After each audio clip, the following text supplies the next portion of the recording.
Chair Bridges, I just want to let you know we are just a couple short of quorum, so I will keep watch and let you know when we are at quorum. I was just going to ask.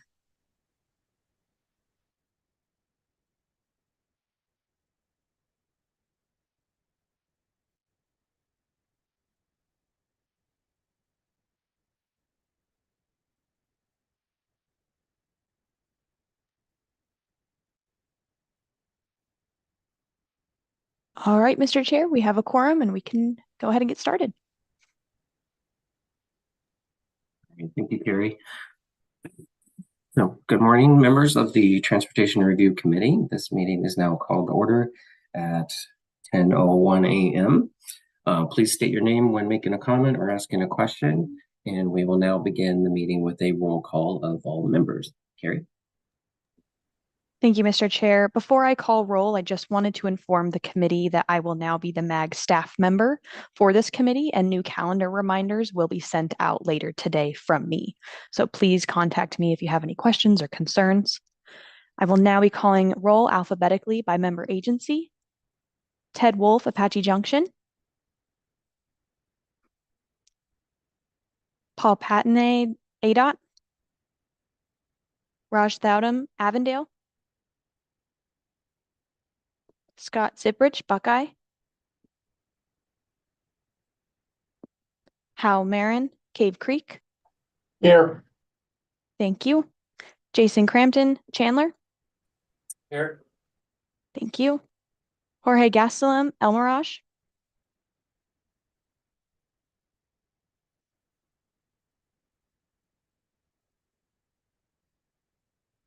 Jorge, I see your mic is off, but unfortunately we cannot hear you. I'll come back to you. Romer Truly, FHWA. This is Romer. Thank you. Christopher Salas, Florence. David Janover, Fountain Hills. Present. Thank you.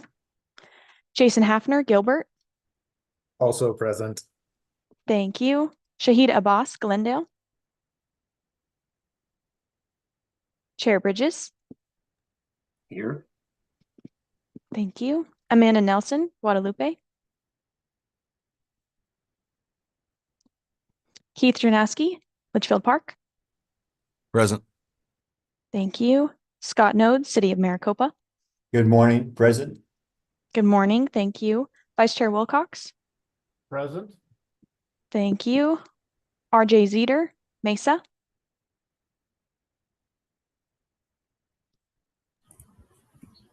Shar Johnson, Paradise Valley. Joseph Brown, Phoenix. Christopher Wanamaker, Pinal County Public Works. Yep, here, Chris. Thank you, sir. Mohammed Yosef, Queen Creek. Present. Thank you. Mark Melanchenko, Scottsdale. Eric Boyle, Surprise.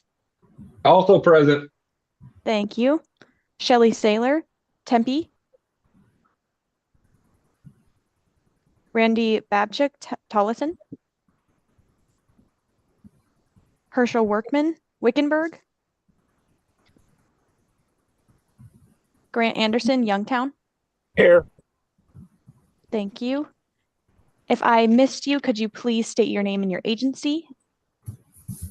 This is Raj Thowdam from City of Avondale. Thank you, sir.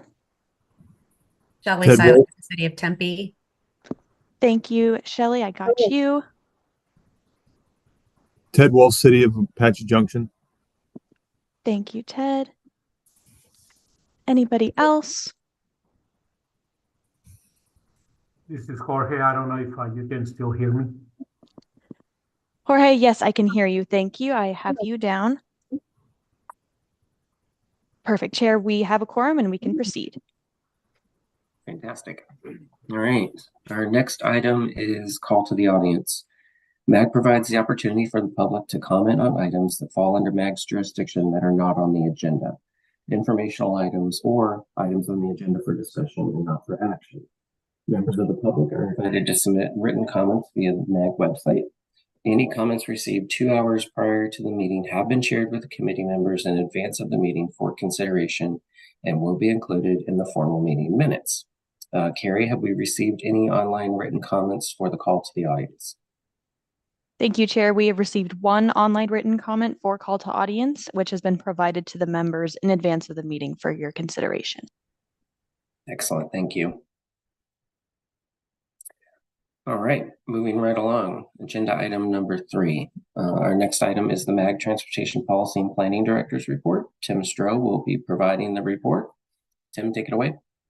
Thank you, Chair Bridges. Good morning, members of the Transportation Review Committee. Just have one item this morning. This just came across my desk yesterday. There's an opportunity that I want to make aware to our member agencies regarding a grant opportunity for clean heavy-duty vehicles. So yesterday, the U.S. Environmental Protection Agency announced the launch of a $1 billion clean heavy-duty vehicles grant program to fund the replacement of certain polluting heavy-duty vehicles with zero-emission vehicles, funded through the Inflation Reduction Act. EPA is providing 2 separate sub-program competitions under this NOFA. The first one is a school bus sub-program for applicants replacing school buses. And the second one is for a vocational vehicles sub-program for applicants replacing non-school bus class 6 and 7 vehicles, including box trucks, garbage trucks, dump trucks, street sweepers, delivery trucks, so on and so forth. I think you get the idea. EPA anticipates approximately 70% of the available funding will be for projects under the school bus sub-program and 30% available for projects under the vocational vehicle sub-program. Eligible applicants for both competitions are states, cities, including school districts, Native Nations, nonprofit school transportation associations. The deadline to apply for the grant is July 25th, 2024. EPA will expect to announce awards by the end of the year. I talked to Patrick Stone, and it looks like we're going to try to get this on our Transportation Improvement Program grants website here in the next few days as this announcement becomes more available. So I just wanted to put it on your radar because the cities and towns are eligible to apply for this. So, Mr. Chair, that completes my update. Great, thank you, Tim. If any of the members of the committee have any questions, please feel free to contact Tim after the meeting. All right, next item, item number 4. Item 4A is for information only. Does any member of the committee have any questions or request a presentation on this item?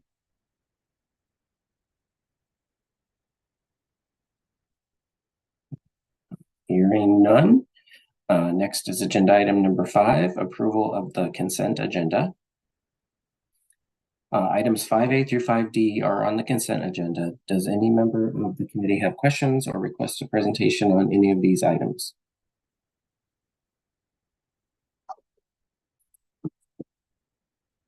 Right, hearing none. Prior to approval of the consent agenda, there is an opportunity for members of the public to comment on any item on the consent agenda. Carrie, do we receive any online written comments for the consent agenda? Thank you, Chair. We received 2 online written comments for the consent agenda, which has been provided to the members for consideration. Excellent, thank you. I did see those. Do we have a motion to approve consent items 5A through 5D? Mr. Chair, this is Jason Hafner, Town of Gilbert. So moved. Thank you, sir. Do I have a Mohammed second? Yusuf. Mohammed Yusuf, second. Thank you, Mohammed. So we have a motion and a second, and we will have those participating in the meeting now take part in the voice vote by turning on their cameras and unmuting their audio. We need to see the faces of everyone to participate in the voice votes. For those who cannot or do not want to turn on their cameras, staff will conduct a roll call vote.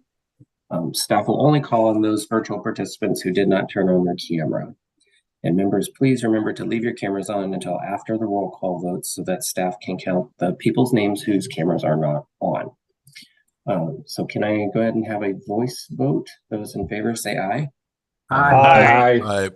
Aye. And any opposed say nay. All right, Members, please leave your cameras on. Carrie, can you take a roll call of members who did not turn on their camera? Yes, thank you. The only one I see is Amanda Nielsen. Yes, and I just joined. I was, sorry, I'm late. I had a doctor appointment, so I don't even know what was being said. Consent agenda. No problem. Thank you. And Grant Anderson, how do you vote?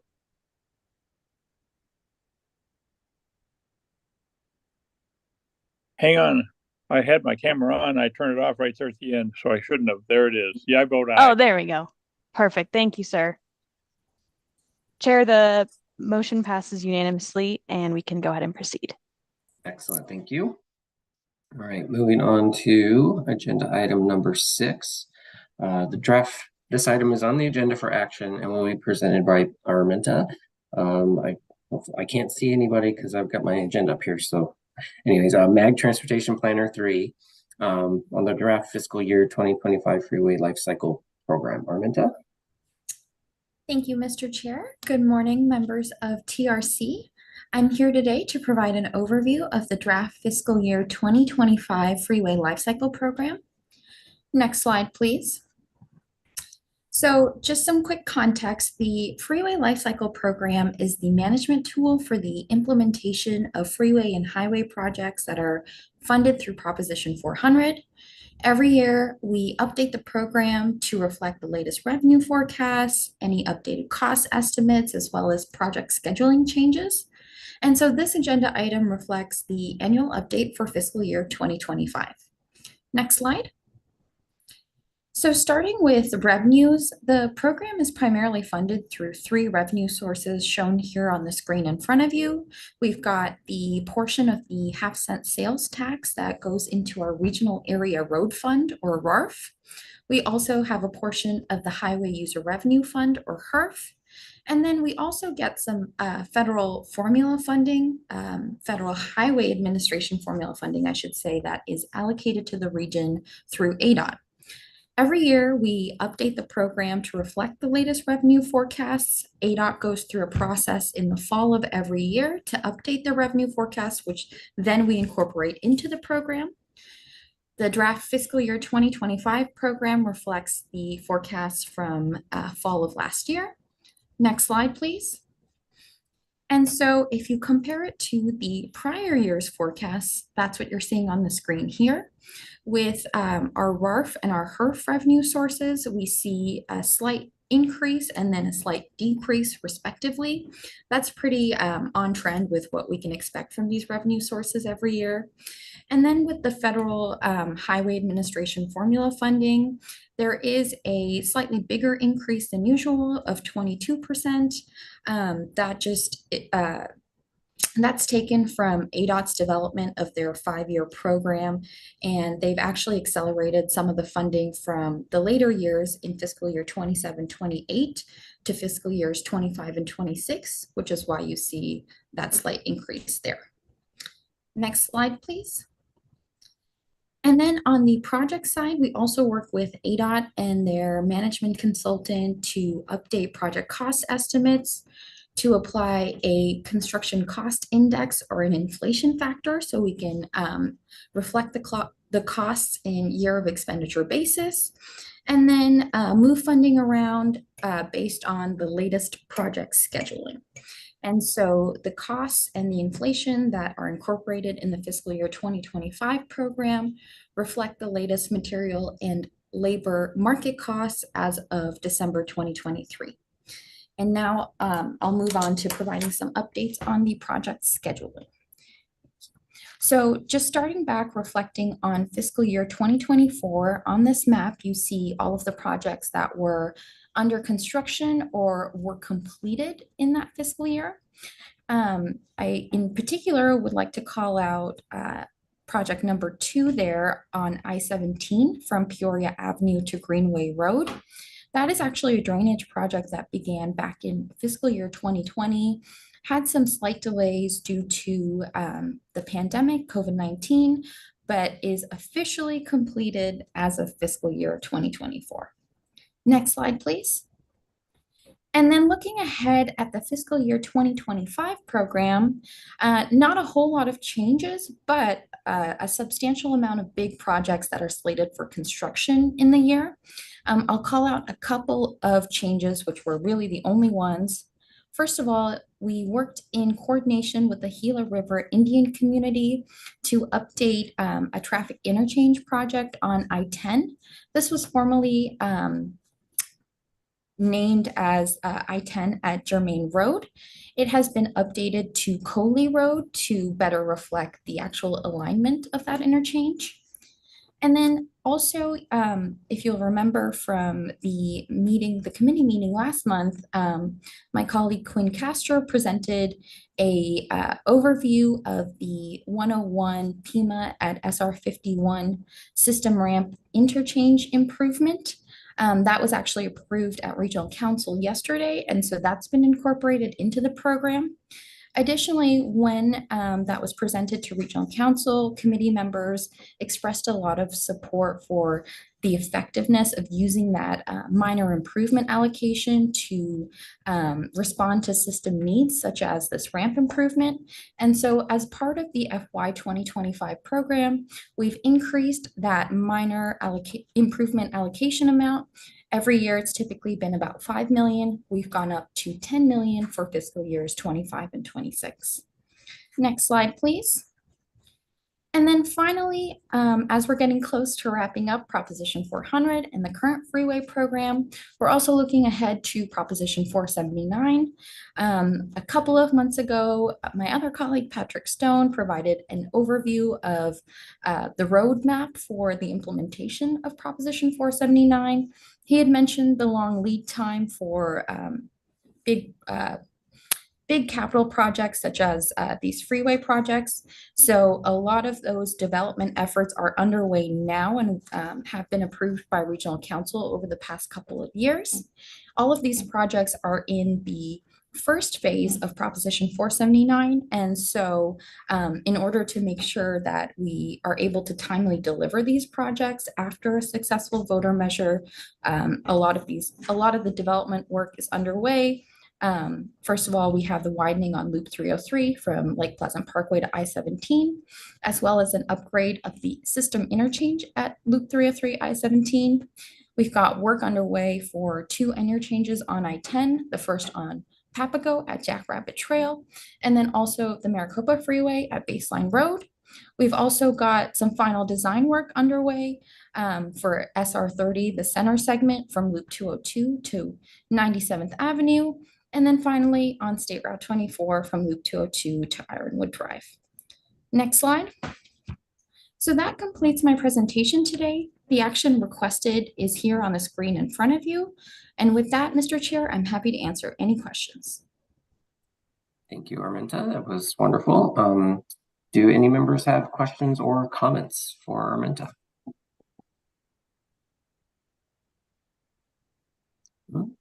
Hearing none. Prior to voting, there is an opportunity for members of the public to comment. Carrie, have we received any online written comments for this agenda item? Thank you, Chair. We have not received any online written comments for this agenda item. Okay, thank you. Do I have a motion to approve?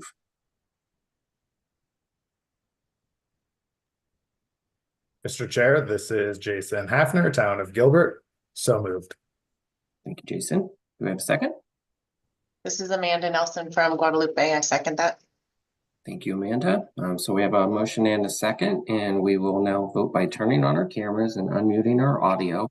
Members, please remember to leave your cameras on after the roll call vote. Can I have a voice vote? Those in favor say aye.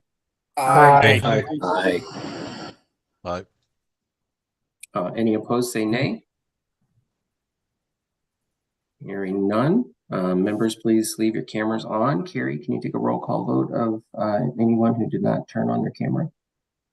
Thank you, Chair. Everyone has turned on their camera and we can move forward. Great job, everyone. Excellent. Thank you, everybody. All right, proceeding on agenda item 7, electric vehicle charging infrastructure program guidelines. This item is on the agenda for action and will be presented by Patrick Stone, Transportation Funding Program Manager. Patrick? Thank you, Chair Bridges, members of the Transportation Review Committee. Pleasure to be here today to present this item. As the chair noted, this is the Electric Vehicle Charging Infrastructure Program, or EVCIP guidelines. If I could get the next slide, please. So today's presentation is broken down into 3 sections. First, I'm going to do a review of the carbon reduction program, specifically how it applies to the guidelines, go through the guidelines themselves in a high-level detail, and then finally talk about the proposed programming for the guidelines. Next slide, please. And one more. Next slide, please. Thank you. As noted on the slide, the carbon reduction program came about as part of the Infrastructure Investments and Jobs Act, now more commonly known as the Bipartisan Infrastructure Law, or bill. The second bullet is really the key. When the bill was passed, the Regional Strategic Transportation Infrastructure and Investment Program, or RSTIP, had already been approved by MAG Regional Council in June of 2021.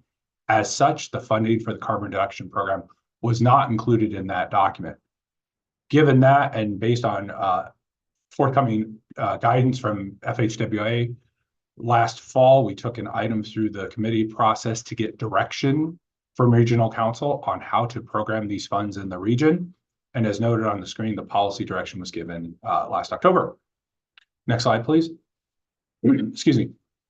So the direction from Regional Council was to split the funding. A portion was going towards electric vehicle charging infrastructure, the item we're considering today.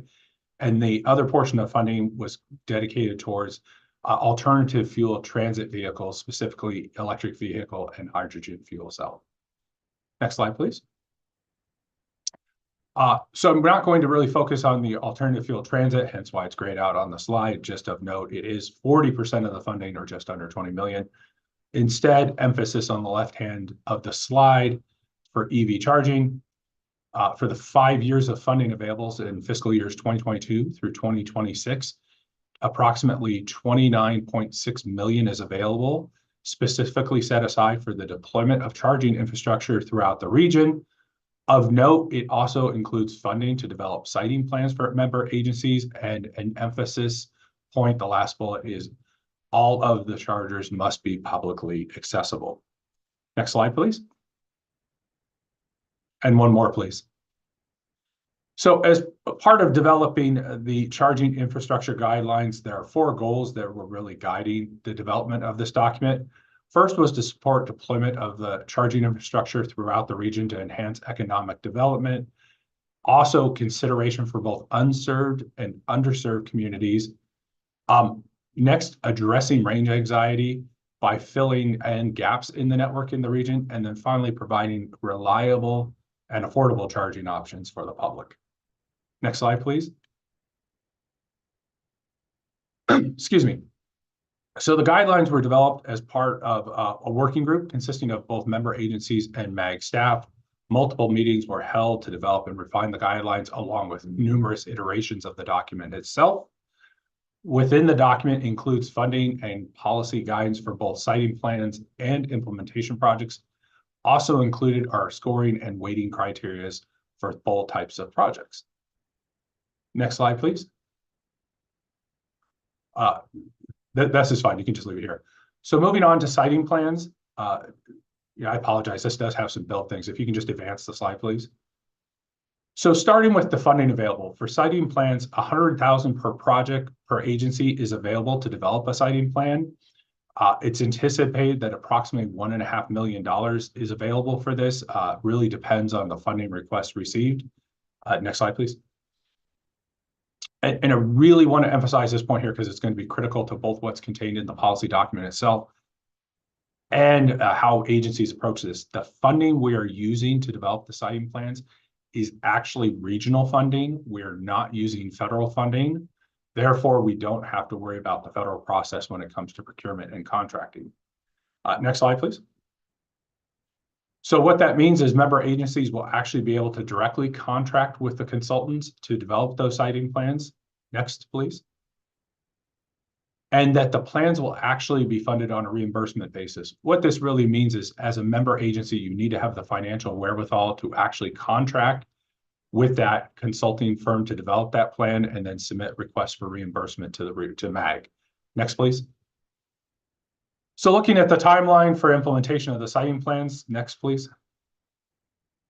As we sit here in April of 2024, the intent is to take this guidance and policy document for review and approval through the MAG committee process. Next.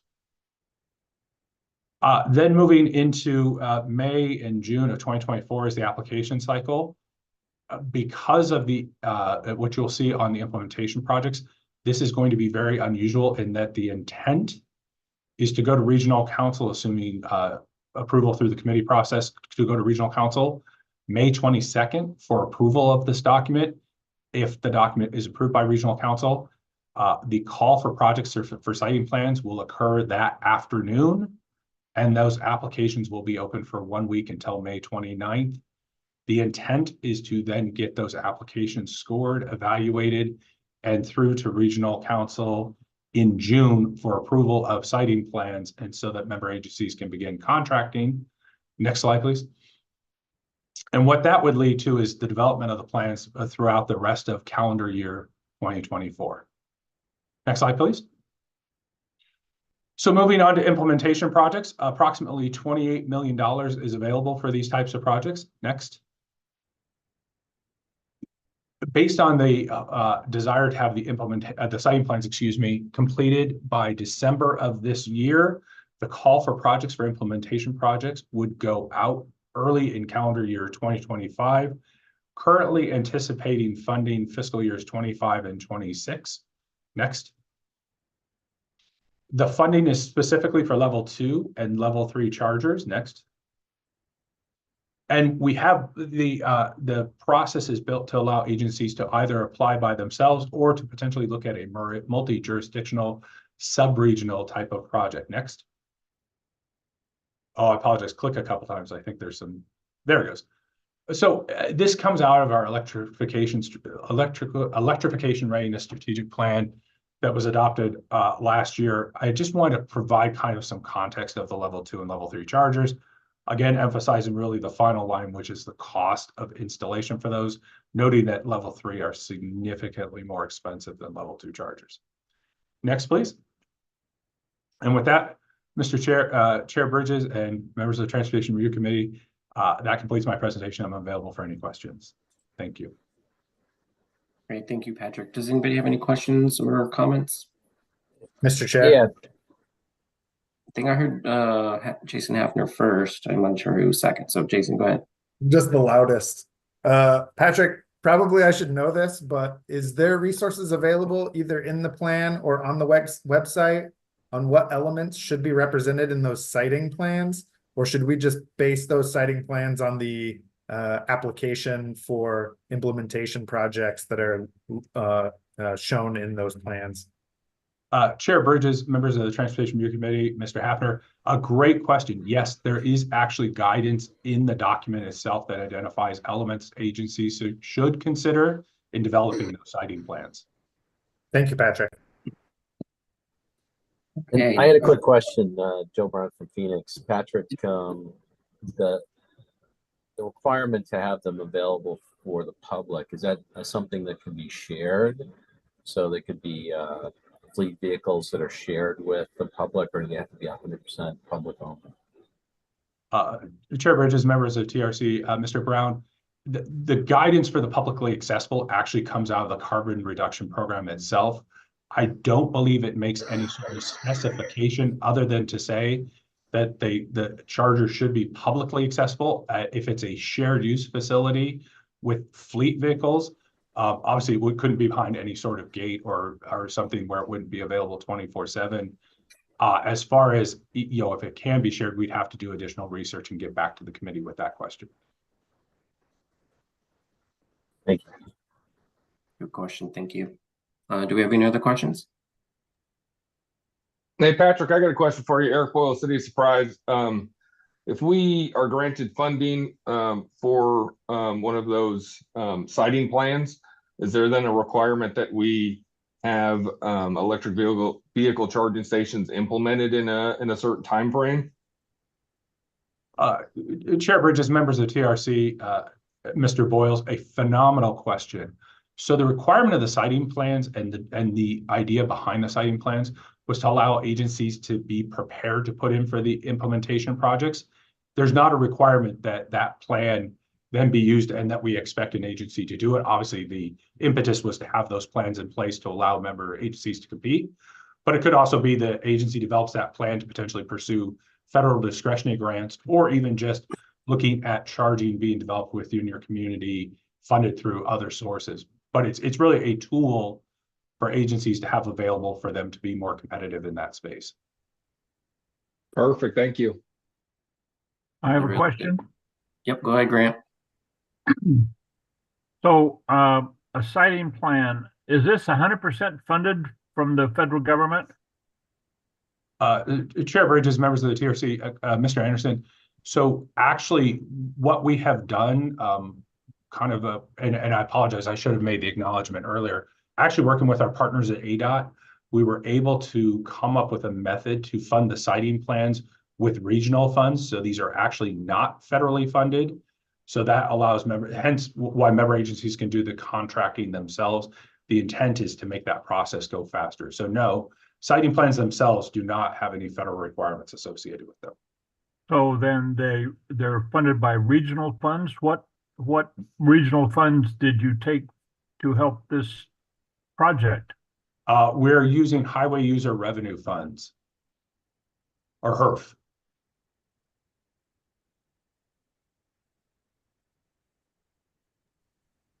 I don't like that.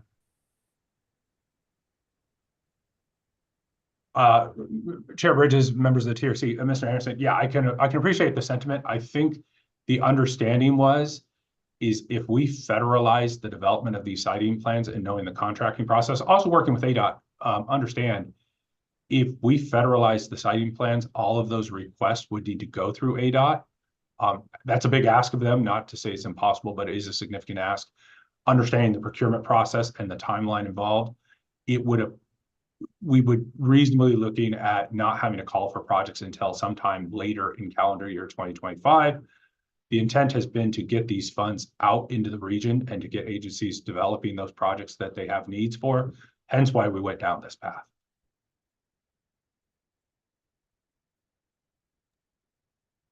One final question, Patrick, if you don't mind.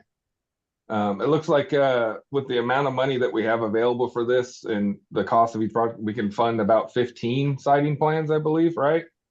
If there's resounding response or we get a ton of them, is there any plans or thought to expand that so that we can get a few more of those in the future?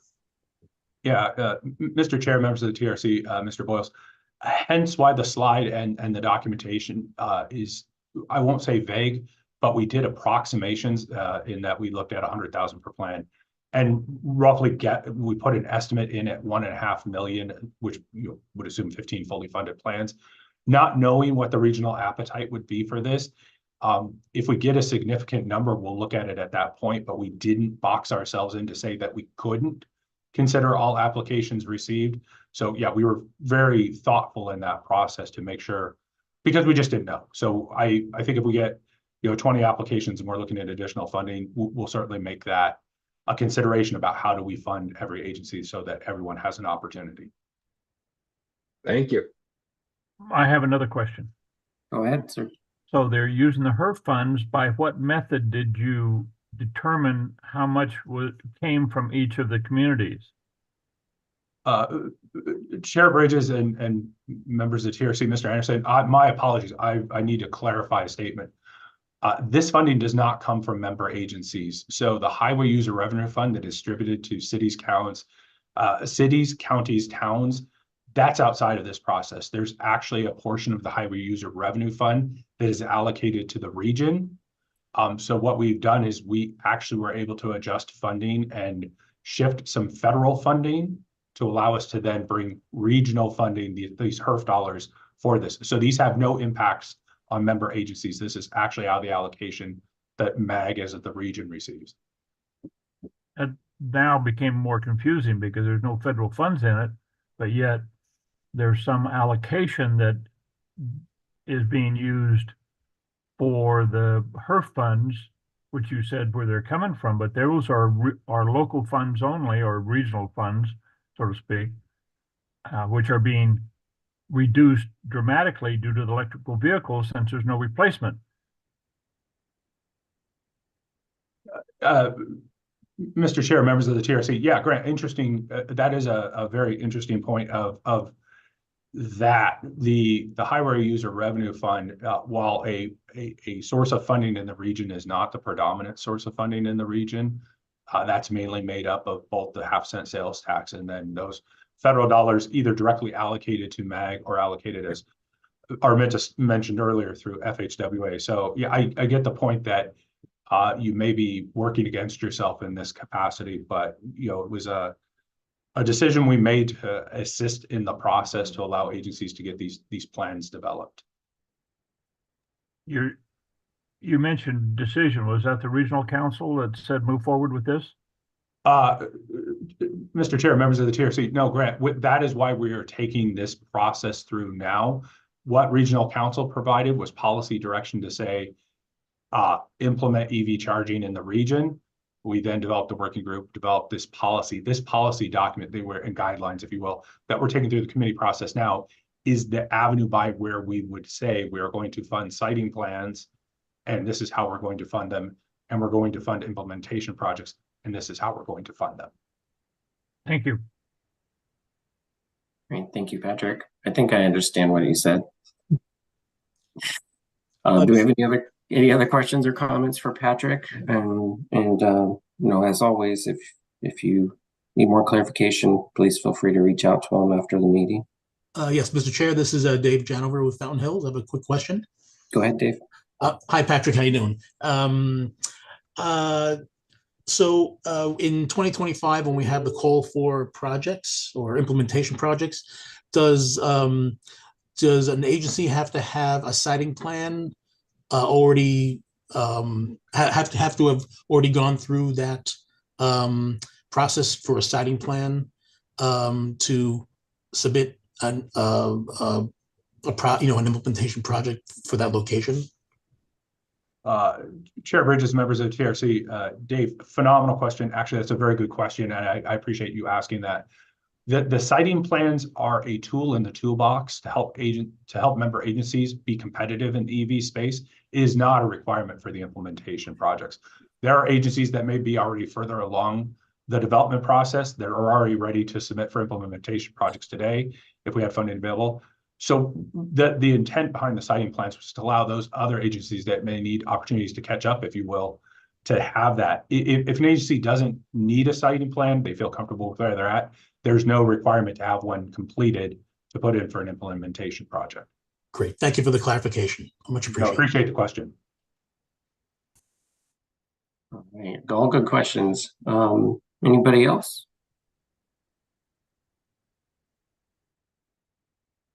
Okay, hearing none, we're going to move to a vote. Prior to voting, there is an opportunity for members of the public to comment. Carrie, have we received any online written comments for this item? Thank you, Chair. We received 2 online written comments that have been provided to the members for consideration. Great, thank you. Moving on here, do I have a motion to approve? Keith Janowski, City of Litchfield Park, motion to approve. Second, Eric Boyles. Thank you, Eric. So we have a motion and a second, and we will now vote by turning on our cameras and unmuting our audio. Members, please leave your cameras on until after the roll call vote. Can I go ahead and have a voice vote? Those in favor, please say aye. Aye. Aye. Aye. Any opposed, say nay. Nay. Nay. 2 nays. Okay, thank you. Anybody else? All right. Members, please leave your cameras on. Carrie, could you please take a roll call of the members who did not turn on their camera? Thank you, Chair. Everyone has turned on their camera. Excellent, thank you. So that motion passes. Next item is agenda item 8, preventive maintenance formula update. This item is on the agenda for action and will be presented by Steph Stearns, Mag Transportation Analyst 3. Steph, go ahead. All right, good morning, Mr. Bridges, members of the TRC. Pleased to be here to present this item for action. If I could get the next slide, please. And then one more. Thank you. So I'll start by just setting the stage, providing some background on preventive maintenance, or PM for short, what it is. So PM is used in the transit space to cover maintenance costs related to vehicles. We've been allocating a portion of 5307 formula funds to PM in the region since 2008. The last time that this formula was updated was in 2011, so it's been quite some time. And then finally, and most important to you, the member agencies on the call, and why this is so crucial, why it matters, why you care, is that PM is used to offset the cost of operating service. It's used to offset the cost of service that you are purchasing from either Phoenix or Valley Metro or whoever you may be purchasing your service from. Next slide, please. The PM formula is currently only structured for the Phoenix Mesa Scottsdale urban area, which at the time when the formula was created, this was the only large urban area in the region. As a reminder, large urban areas are defined by the census as those with a population greater than 200,000. And then can I get a one more click, please, Jeremy? Actually, one more after that. Thank you. So the way that we do PM is 25% of the 5307 apportionment is allocated to PM, and then we distribute those costs, sub-allocate them between the bus and rail system. These are based on operating expenses as reported to the National Transit Database, or NTD. Next slide, please. Valley Metro Rail is our only rail operator, so that they get the rail funds to offset some of their costs. And as far as bus operators go, if I could get one more click, please. Thank you. Funds are then distributed between bus operators in the region. This is based on passenger miles traveled and vehicle revenue miles, again, as reported to the National Transit Database. Next slide. I will now transition to the proposed formula update, which again is precipitated by the changes from the 2020 census and the Phoenix West Goodyear Avondale urban area now being classified as a large urban area. For the Phoenix Mesa Scottsdale urban area, there is no change. We propose leaving the formula exactly as it is for the apportionment of 5307 funds for Phoenix Mesa Scottsdale. For the Phoenix West Goodyear Avondale urban area, we propose adding this to the formula using the exact same methodology.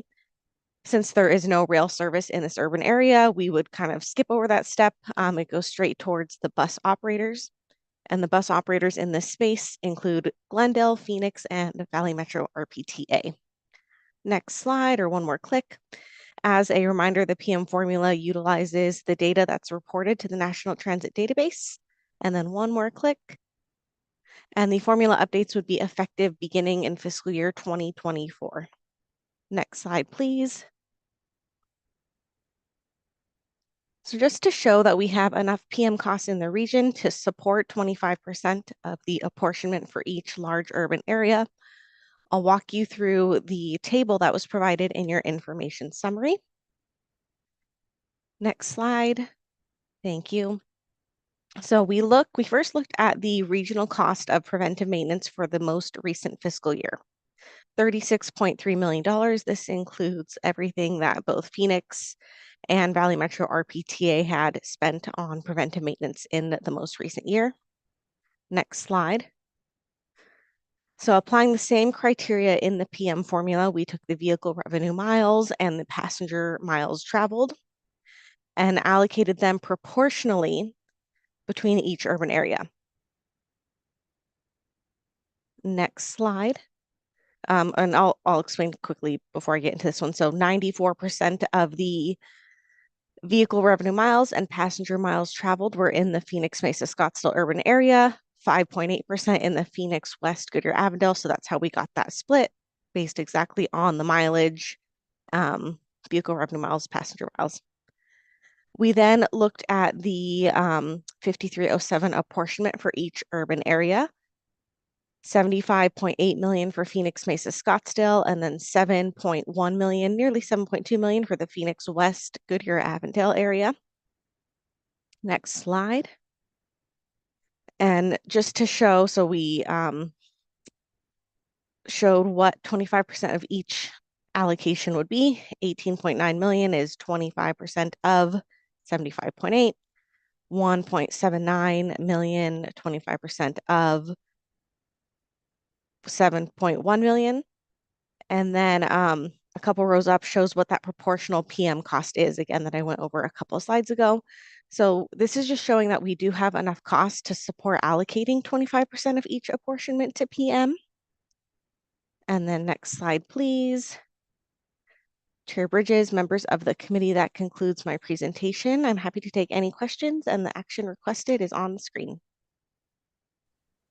Great, thank you, Steph. I have a quick question before I open it up to everybody else. Sure. If we're using 5307 funds to run microtransit, which we are doing in Goodyear and Avondale, would that be eligible under this program for preventive maintenance? I mean, we do have to maintain the vehicles. Mr. Bridges, members of the committee, great question. In this case, it would not be, because the city of Goodyear is not the operator of the service. So the miles wouldn't be reported to the NTD the way that mileage is reported otherwise. Okay. I think I understand that. I might follow up after the meeting with you. Sure. Okay. But thank you for the presentation. Do any members have questions or comments for Steph?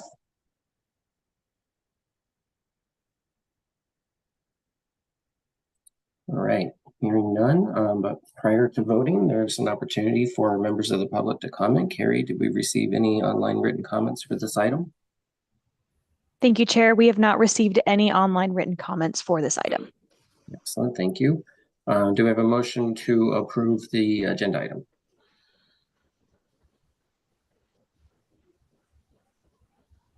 So moved. This is Jason with the City of Chandler. Thank you, Jason. Do you have a second? Second, Jason. I second the motion. Thank you. We have a motion and a second. We will now vote by turning on our cameras and unmuting our audio. Members, please leave your cameras on until after the roll call vote. Can I go ahead and have a voice vote? Those in favor say aye. Aye. Aye. Any opposed say nay. Great. Members, please leave your cameras on. Carrie, can you go ahead and take a roll call of those who were not able to turn on their cameras? Thank you, sir. Everyone had their cameras on again. Thank you. Excellent. So much easier that way. Next item, request for future agenda items. Are there any requests from the membership for an item on a future agenda? Okay, hearing none. Next agenda item is comments from the committee. Does anybody have any announcements or comments for the good of the order? Okay, hearing none. The next meeting of the Transportation Review Committee will be on Thursday, May 23rd at 10 a.m. And with no further business, today's meeting is adjourned at 10:49. Thank you, everybody. Thanks, Mr. Chair. Thank you. Thank you, Mr. Chair. Thank you all. Thank you, Mr. Chair. Thanks, Mag. Thank you.